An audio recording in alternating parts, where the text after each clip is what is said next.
Assalamualaikum warahmatullahi wabarakatuh. Perkenalkan, nama saya Hairuni Samarani, NIM 2015-029 dari kelas BKI 4B. Baiklah, di sini saya akan menjelaskan sedikit mengenai konsep self-control. Self-control atau kontrol diri merupakan salah satu kompetensi pribadi yang perlu dimiliki oleh setiap individu. Perilaku yang baik, konstruktif, serta keharmonisan dengan orang lain dipengaruhi oleh kemampuan individu untuk mengendalikan dirinya. Self-control yang berkembang dengan baik pada diri individu akan membantu individu untuk menahan perilaku yang bertentangan dengan norma sosial. Menurut Teknei dan teman-teman, pusat dari konsep pengenalan diri adalah kemampuan untuk mengesampingkan atau mengubah tanggapan batin, serta untuk menekan kecenderungan perilaku yang tidak diinginkan dan menahan diri dari tindakan menyimpang. Sandrock menyebut beberapa perilaku yang melanggar norma, yang memerlukan self-control kuat meliputi dua jenis pelanggaran, yaitu tipe pelanggaran ringan dan tipe pelanggaran berat. Pelanggaran norma secara rinci meliputi tindakan yang tidak diterima oleh masyarakat, seperti berbicara kasar dengan orang tua dan guru. Pelanggaran ringan yaitu melarikan diri dari rumah dan membolos.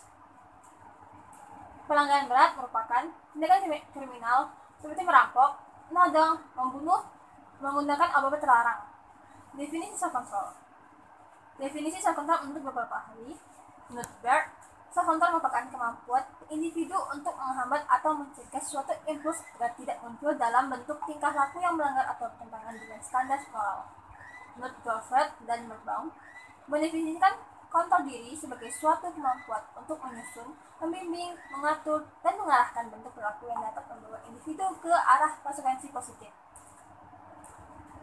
Berdasarkan paparan para ahli, dapat disimpulkan, self-control merupakan kemampuan individu yang bermanfaat untuk mencegah, mengatur, mengelola, mendorong dalam diri agar tidak melanggar standar moral yang berlaku untuk mendapatkan manfaat yang lebih positif. Jenis self-control. Self-control memiliki beberapa jenis. Block and block merupakan 3 jenis self-control ini. Over control merupakan kontrol diri yang dilakukan oleh individu secara berlebihan, yang menyebabkan individu banyak menahan diri dalam bereaksi terhadap stimulus. Individu dengan over control cenderung kesulitan mengatasikan dirinya dalam menghadapi sesuatu yang ia hadapi. Under control merupakan suatu kecenderungan individu untuk melepaskan impulsivitas dengan bebas tanpa memperhitungkan yang masak. Low control pada diri individu akan sangat rentan menyebabkan dirinya lepas kendali dan berbagai hal dan menyebabkan kesulitan untuk mempertimbangkan pengambilan keputusan secara bijak. Appropriate control merupakan kontrol diri dalam upaya mengendalikan impuls secara tepat. Jenis kontrol ini akan memberikan manfaat bagi individu karena kemampuan mengendalikan impuls cenderung menghasilkan dampak negatif yang lebih kecil. Aspek-aspek self-control.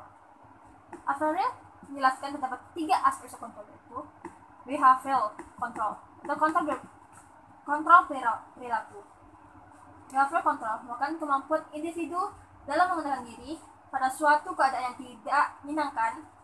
Kemampuan mengontrol perilaku ini dirikan menjadi 2, yaitu kemampuan mengatur pelaksanaan merupakan kemampuan individu dalam menentukan siapa yang akan mengendalikan situasi atau keadaan, apakah dirinya sendiri atau aturan berlaku dengan menggunakan sumber eksternal. Sedangkan kemampuan memodifikasikan perilaku merupakan kemampuan untuk mengetahui bagaimana dan kapan suatu stimulus yang tidak dikehendaki akan dihadapi oleh individu. 2.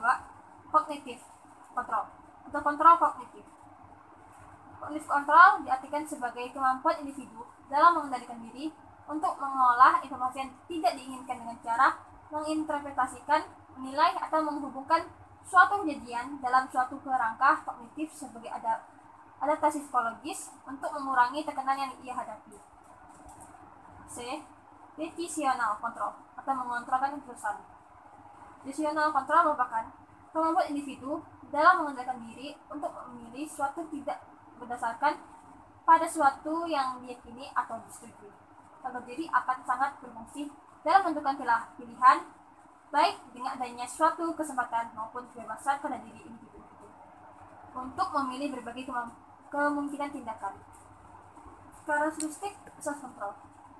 Locke menunjukkan gambaran individu yang menggunakan self-control, yaitu 1. Tepat bertahan mengerjakan tugas walaupun terdapat hambatan atau gangguan. Individu akan tak tekun terhadap tugas yang dikerjakannya walaupun ia merasa kesulitan karena adanya hambatan baik dari dalam maupun dari luar dirinya. 2. Dapat berperilaku sesuai dengan aturan dan norma yang berlaku di mana ia berada.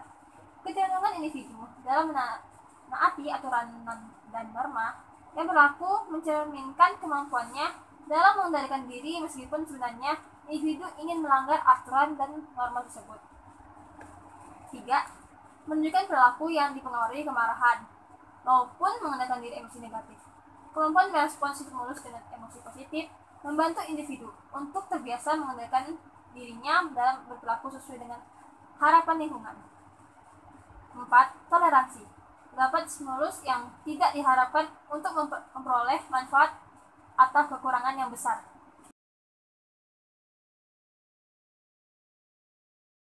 Faktor yang mempengaruhi kontrol diri. Menurut Goffran Krishnawati, membagi faktor-faktor yang dapat mempengaruhi kontrol diri individu, yaitu faktor internal berupa usia, cara orang tua memegang disiplin, cara orang tua merespon kegagalan anak, gaya komunikasi, cara orang tua mengekspresikan kemarahan, merupakan awal anak belajar tentang kontrol diri. Seiring dengan bertambahnya usia, bertambahnya pula kondisi yang mempengaruhinya, serta banyak pengalaman sosial yang dialaminya. Anak belajar merespon kekecewaan, ketidaksukaan, kegagalan, dan belajar untuk mengendalikan dirinya. Sehingga lama-kelamaan, kontrol diri tersebut muncul dari dalam dirinya sendiri. Faktor eksternal berupa lingkungan dan keluarga.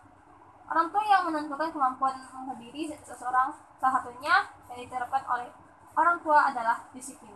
Karena sikap disiplin dapat menentukan kepribadian yang baik dan dapat mengendalikan perilaku pada individu. Kedisiplinan yang diterapkan pada kehidupan dapat mengembangkan kontrol diri dan self-direction sehingga seorang dapat mempertanggungjawabkan dengan baik segala tindakan yang dilakukan. Kesimpulannya, kontrol diri sederhananya dapat diartikan sebagai tenaga kontrol atas diri oleh dirinya sendiri.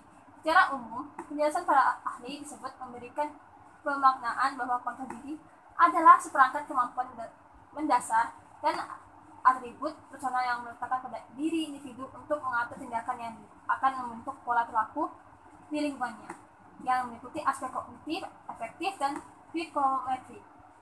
Penjelasan para ahli juga dapat mengandung makna bahwa kontrol diri merupakan kemampuan untuk menahan atau mengendalikan diri perilaku seorang dengan mempertimbangkan berbagai konsekuensi dan situasi tertentu agar mampu diterima dalam lingkungannya. Selain itu, kontrol diri dapat berdampak positif bagi secara personal, baik pribadi yang memiliki kontrol diri, tetapi kontrol diri memiliki dampak positif secara luas dalam hubungan di lingkungannya. Baiklah, sekian dari saya. Maaf bila ada salah kata atau pendapat. Saya akhiri. Wabillahi taufiq wal hidayah. Wassalamualaikum warahmatullahi wabarakatuh.